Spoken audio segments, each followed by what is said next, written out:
சந்திரயான் 3 வந்து நம்ம இஸ்ரோ அடுத்து என்ன மிஷனில் இருக்காங்க அப்படின்னு பார்க்கும்போது ககன்யான் அப்படின்ற ஒரு மிஷன். சரி, இந்த ககன்யான் மிஷன் என்ன அப்படின்னு பார்த்தோன்னா, இது 2025 வந்து இம்ப்ளிமெண்ட் பண்ண போகிறாங்க. ஓகே, இதோட மெயின் டார்கெட் என்ன அப்படின்னு பார்த்தோன்னா, ஹியூமன்ஸை வந்து ஸ்பேஸுக்கு அனுப்பணும். சரி, சப்போஸ் இந்த மிஷன் சக்ஸஸ்ஃபுல்லாக ஆகிடுச்சு, சப்போஸ் சொல்லக்கூடாது, சக்ஸஸ்ஃபுல்லாக ஆகும் அப்படின்னு நம்பிக்கையோட சொல்கிறேன்.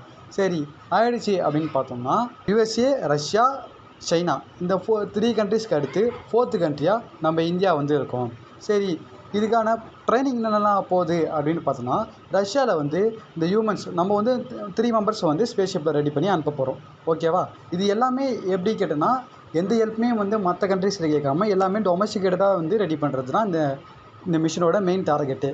சரி, அடுத்து 3 மெம்பர்ஸுமே ரஷ்யாவில் வந்து ட்ரைனிங் எடுத்துகிட்டு வராங்க. போத் ஃபிசிக்கலாகவும் சரி, ஃபிசியாலஜிக்கலாகவும் சரி, 2த்துக்குமே ட்ரைனிங் போயிட்டுருக்கு. அடுத்து இவங்களுக்கான ஃபுட்டுலாம் வந்து டிஃபென்ஸ் ரிசர்ச் லேபார்ட்டரி மைசூரில் வந்து சாப்பாடு ரெடி பண்ணுறாங்க.